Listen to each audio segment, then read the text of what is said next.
حضرات عید کی نماز صرف 7 سال میں صرف 2 مرتبہ پڑھی جاتی ہے۔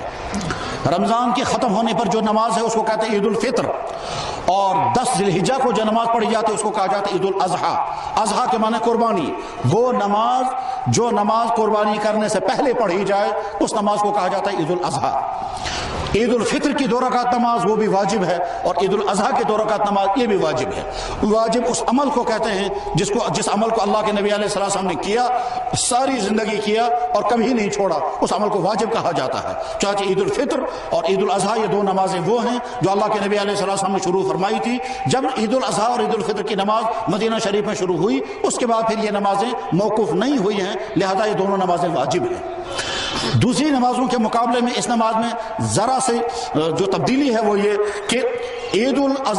الفطر اور عید الاضحیٰ کی نماز کے لیے نہ اذان ہوگی اور نہ اقامت پڑھی جائے گی۔ باقی نماز کی جتنی شرطیں ہیں وہ اس کے اندر بھی ہیں۔ باوضو ہونا، قبلے کے رخ پر ہونا، یہ اس کے لیے بھی شرط ہے جیسے باقی نمازوں کے لیے۔ البتہ ایک مسئلہ جو شاید عام طور پر بیان نہیں کیا جاتا اور اس کو مسئلے کو بیان کرنے کی شدید ضرورت ہے، وہ یہ کہ اگر جنازے کی نماز اور عید کی نماز میں کوئی آدمی پہنچے اور خدا نخواستہ وضو ٹوٹ جائے اور اسے یقین ہو کہ میں جب تک وضو کر کے آؤں گا تب تک یہاں نماز ختم ہو جائے گی، تو ان دونوں آدمیوں کو اجازت ہے کہ وہ تیمم کر کے نماز میں شامل ہو سکتے ہیں۔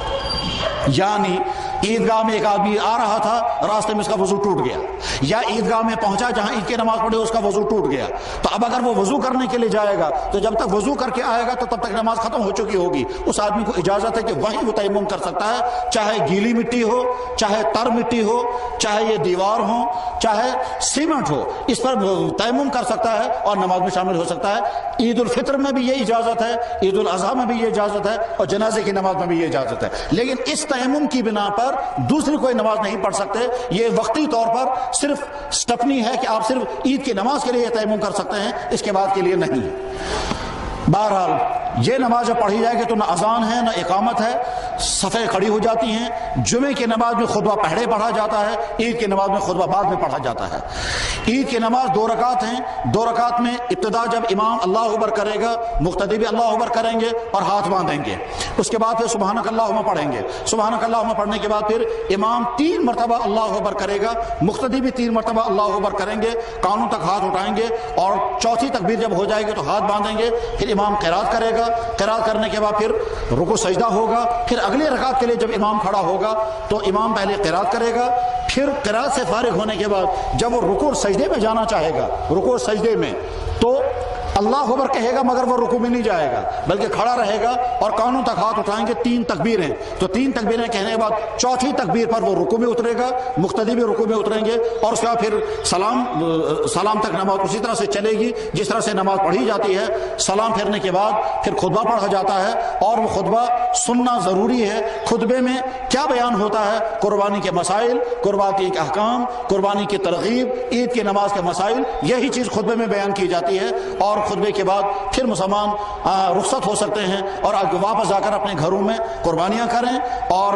جن بھائیوں نے صبح سے اب تک کچھ نہیں کھایا ہے، بہت بہتر کیا، واپس جا کر کے سب سے پہلے اپنی قربانی کے گوشت میں سے کھانا چاہیے۔ چنانچہ جناب رسول اکرم صلی اللہ علیہ وسلم، اللہ اکبر، محمد رسول اللہ صلی اللہ علیہ وسلم کی ایک ایک سنت اور ایک ایک عمل مسلمان اپنی دانتوں سے مضبوط پکڑ کر کے رکھتے ہیں۔ ہمارے یہاں کتابوں میں یہ بھی لکھا ہوا ہے کہ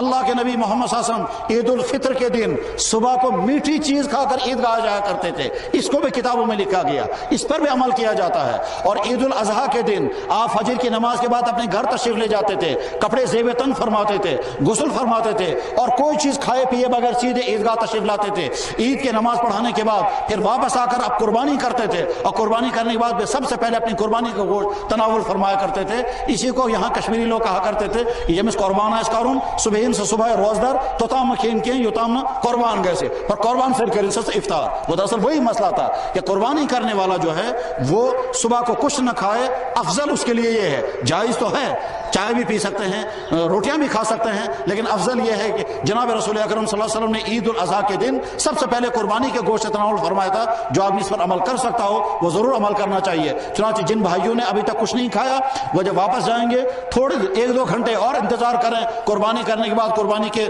جانور میں سے کوئی ایسی چیز لے لیں جو جلدی تیار ہو سکتی ہو، اور یہ سوچ کر کے تناول کریں کہ 1400 سال پہلے ہمارے نبی محمد رسول اللہ صلی اللہ علیہ وسلم نے اسی طرح سے عمل کیا تھا کہ قربانی کے دن سب سے پہلے قربانی کے گوشت سے اپنے دہنے مبارک کے اندر گوشت کا ٹکڑا ڈالا تھا، ہم بھی اسی طرح سے عمل کریں گے۔ جن آدمیوں کو قربانی کرنی ہوتی ہے ان کے لیے ایک حکم اور بھی ہے، اور وہ اب اس وقت بتانے کا حکم ظاہر ہے اس وقت اس کا فائدہ نہیں ہو سکتا ہے، لیکن آئندہ ذہنوں میں رکھیں گے۔ فرمایا جناب رسول اکرم صلی اللہ علیہ وسلم نے اذا رأیتم ہلال ذی الحجہ، جب تم ذی الحجہ کا چاند دیکھو اور تمہیں قربانی کرنے کا ارادہ ہو تو نہ ناخن کاٹو گے نہ بال کاٹو گے تب تک جب تک تمہاری قربانی نہ ہو جائے۔ جس انسان نے ذی الحجہ کا چاند دیکھا اور اس کو قربانی کرنی ہو وہ نہ ناخن کاٹے نہ بال کاٹے تب تک جب تک اس کو قربانی نہ ہو جائے، اور جب قربانی ہو جائے تو اس کے بعد اپنے ناخن بھی کاٹنے چاہیے۔ دراصل قربانی کا جانور انسان کے جسم کے ہر حصے کے بدلے میں اللہ کے ہاں عوض پہنچ جاتا ہے، تو جو ناخن ہمارے بدن پر ہیں ان ناخنوں کے بدلے میں اس جانور کے ناخن اللہ کے ہاں فدیہ بننے والے ہیں۔ اس ناخن کو ہم تب کاٹیں گے جب اس کا فدیہ اللہ کے ہاں پہنچ چکا ہوگا، ان بالوں کو ہم تب کاٹیں گے جب ان بالوں کا فدیہ اللہ کے ہاں پہنچ چکا ہوگا۔ فرمایا جناب رسول اکرم صلی اللہ علیہ وسلم نے قربانی کے جانور کا پہلا خون کا قطرہ گرنے سے پہلے